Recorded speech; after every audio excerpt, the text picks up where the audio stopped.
नमस्कार, भव्य भारत न्यूज में आप सभी दर्शकों का स्वागत है।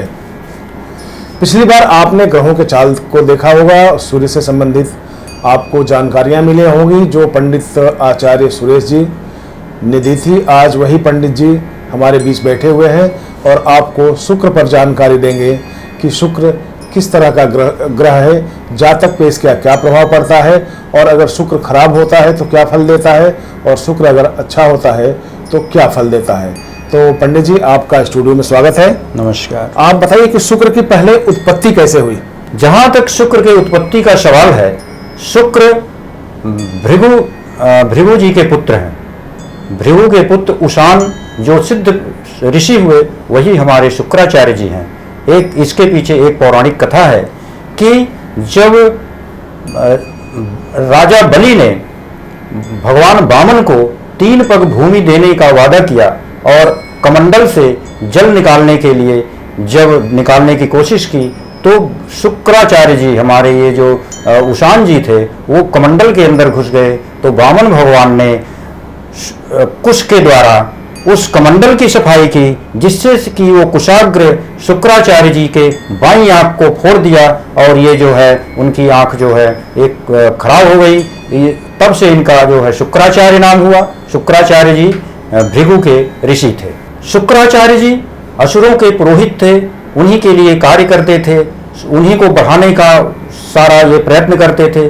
शुक्राचार्य जी ने एक बार शिवलिंग की स्थापना करके अति तपस्या की, शिव जी की भयंकर तपस्या की, घोर तपस्या की, जिससे कि शिव जी प्रसन्न होकर शुक्राचार्य जी के सम्मुख प्रकट हुए और शुक्राचार्य जी को वरदान दिया। उन्होंने यहाँ तक वरदान दे दिया मृत संजीवनी विद्या का।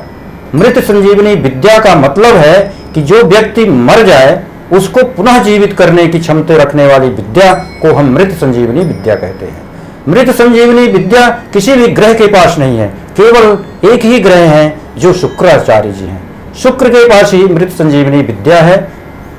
शुक्राचार्य देवताओं को जब असुर लोग पराजित करते थे तो ये असुरों को जीवित कर देते थे। जब देवतागण इनको असुरों को मार डालते थे, शुक्राचार्य जी उन्हें जीवित कर देते थे। एक बार गंधक नाम का असुर अपनी बहुत विशाल सेना ले जा करके देवताओं से लड़ाई करने लगा, इससे कि सारे देवता जो है पराजित हो गए, क्योंकि इनके पास मृत संजीवनी विद्या थी। जब असुर मरते थे उनको मृत संजीवनी विद्या से जीवित कर दिया जाता था। इससे देवता पराजित होकर के भाग गए, शिव जी के पास गए। शिव जी से बोले कि महाराज आपने ही मृत संजीवनी विद्या दी है और हम देवताओं का क्या होगा। शिव जी क्रोधित हो गए। उन्होंने नंदी को कहा जाओ शुक्राचार्य को बुला लाओ। शुक्राचार्य को नंदी जी बुला ले गए। शिव जी ने शुक्राचार्य जी को अपने उदर में, अपने पेट में समाहित कर लिया और जब देवता लोग असुरों को पराजित कर दिया, इसके बाद फिर शुक्राचार्य जी वीर के रूप में शिव जी से प्रकट हुए और तब से शिव जी और माता गौरी ने उन्हें पुत्र के रूप में स्वीकार किया। यानी कि आपकी कहानी से और जो वैदिक जो दृष्टांत मिलते हैं, इससे ये लगता है कि शुक्राचार्य वीर्य के कारक हैं। यानी वीर्य मतलब बल के कारक हैं। वैसे भी हाँ, पुरुषत्व के कारक हैं, पुरुषत्व के कारक हैं, शीलन के कारक है, वीर्य के कारक हैं। बिल्कुल। तो अगर जिस जातक का, जिस व्यक्ति का अगर ग्रह यानी शुक्र अगर ठीक हो तो उसमें क्या क्या आपको दिखाई देंगे, लक्षण क्या क्या दिखाई देंगे कुंडली में? अगर किसी जातक का शुक्र अच्छा है या बुरा है ये बिल्कुल पता लग जाता है। शुक्र जो है मीन राशि में, गुरु की राशि में मोक्ष की राशि मानी जाती है, उसमें उच्च के होते हैं। और कन्या राशि, बुध की राशि जो कन्या राशि है उसमें नीच के होते हैं। इनकी स्वराशि है तुला और वृषभ, ये इनकी स्वराशि है। जब मीन राशि में शुक्र होता है तो बहुत ही फलदायी उस व्यक्ति को कंफर्ट ऑफ लाइफ मिलती है। स्त्रियों की कुंडली में शुक्र स्वयं शुक्र वही है और पुरुषों की कुंडली में जीव कारक बृहस्पति है। अगर स्त्री की कुंडली में शुक्र कमजोर हो गया, नीच का हो गया, तो उसको पूरे लाइफ में कंफर्ट ऑफ लाइफ नहीं मिलती, यानी कि उसको संघर्ष करना पड़ता है। शुक्र जो है लग्जरियस लाइफ का कारक है। नहीं, क्या क्या अगर औरतों में शुक्र कमजोर होता है तो लक्षण क्या क्या दिखते हैं उसमें? अगर उनके उसमें शुक्र कमजोर है और वो सूर्य से बहुत नजदीक आ गया है कंबस्ट हो गया है बहुत पास, यानी कि डिग्री वाइज एक ही नक्षत्र में एक ही चरण में अगर शुक्र सूर्य से पास आ जाए तो उसको हम कंबस्ट कहते हैं, यानी कि अस्तगत। अस्तगत है, सूर्य से जो ग्रह बहुत पास हो जाता है वो अस्तगत कहलाता है। जी जी। तो अस्तगत शुक्र अगर स्त्रियों की कुंडली में है तो वह स्त्रियों के लिए संतानहीनता का कारक बन जाता है। और उसको जो है अगर केतु भी कनेक्शन हो गया शुक्र से तो फैलोपियन ट्यूब बंद हो जाती है, फैलोपियन ट्यूब में संतान की प्रॉब्लम होती है। इस तरह से कुल मिलाकर बच्चा पैदा करने में उसको दिक्कत होती है, बिल्कुल। दूसरे उसके शादी से डर लगने लगता है, शादी से डर लगता है। शादी से डर लगने के लिए भी कई कॉम्बिनेशन है, जैसे शनि चंद्र केतु संन्यास योग हो जाए तो ऐसे व्यक्तियों का शादी की तरफ मन ही नहीं जाता है।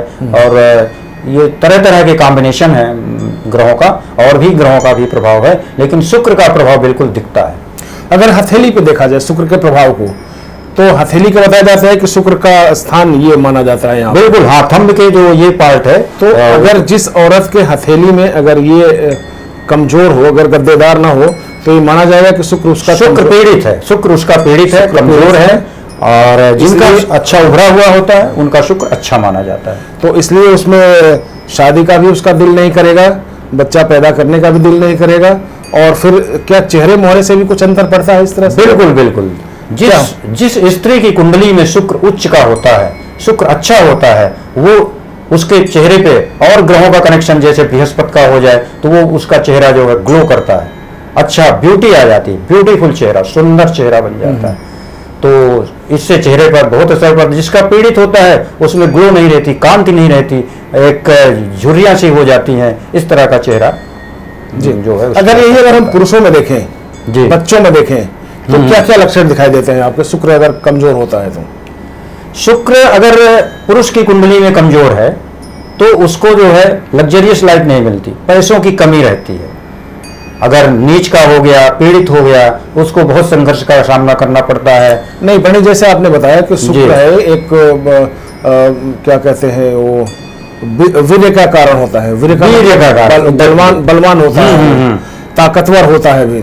बिल्कुल। तो उसमें अगर हम देखें कि पुरुष के मामले में क्या उनकी स्थिति बनती है पुरुष की? अगर पुरुष की कुंडली में शुक्र कमजोर है, सूर्य से बहुत पास आ गया है, एक ही चरण में, नक्षत्र के एक ही चरण में, यानी 3 डिग्री 20 मिनट में अगर डिग्री वाइज ले ले, यानी कि बहुत पास आ गया, एक ही चरण में, नक्षत्र के एक ही चरण में हो गया तो बहुत प्रॉब्लम करता है। क्योंकि शुक्र जो है वो सीमन का कारक है, वो वीर्य का कारक है। इसका मतलब उस पुरुष का वीर्य दग्ध हो जाता है, जला देता है वीर्य को, और उसको संतान उत्पत्ति करने में दिक्कत होती है, और उसको जो है सेक्सुअल प्रॉब्लम भी हो सकती है। शादियों में शादी करने का दिल नहीं करेगा, और उसका शादी में मन नहीं लगेगा, शादी नहीं करने की इच्छा होगी। बिल्कुल। तो अगर हम ऐसे व्यक्ति की जबरदस्ती अगर शादी करा देते हैं तो क्या परिणाम रहेंगे उसके? उसको मैरिज लाइफ में, उसके वैवाहिक जीवन में कला होगी, और यानी कि वैवाहिक जीवन जो है उसका अच्छा नहीं रहेगा, हैप्पीनेस इन मैरिज लाइफ नहीं, मैरिटल ब्लिस नहीं मिलेगा उसको। तो क्या इसमें औरत छोड़ के भाग जाएंगी, जो उसके पार्टनर हैं वो अलग हो जाएंगी, या क्या सिम्टम्स आते हैं इसमें?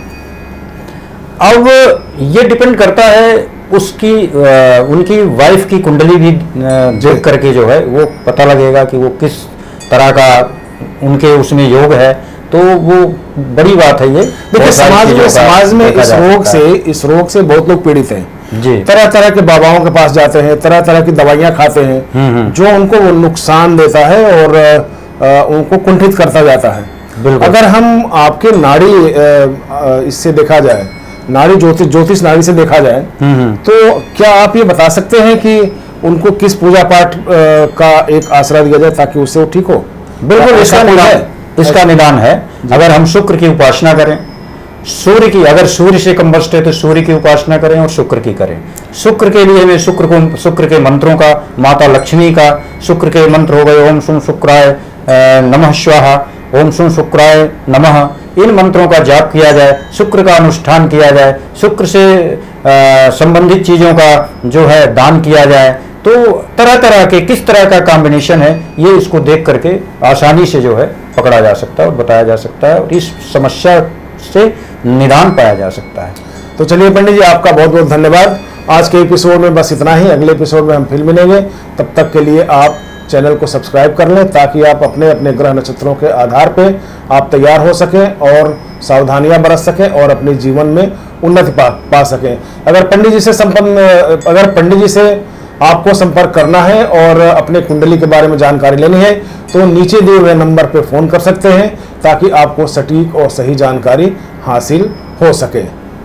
बहुत बहुत धन्यवाद आप सबका।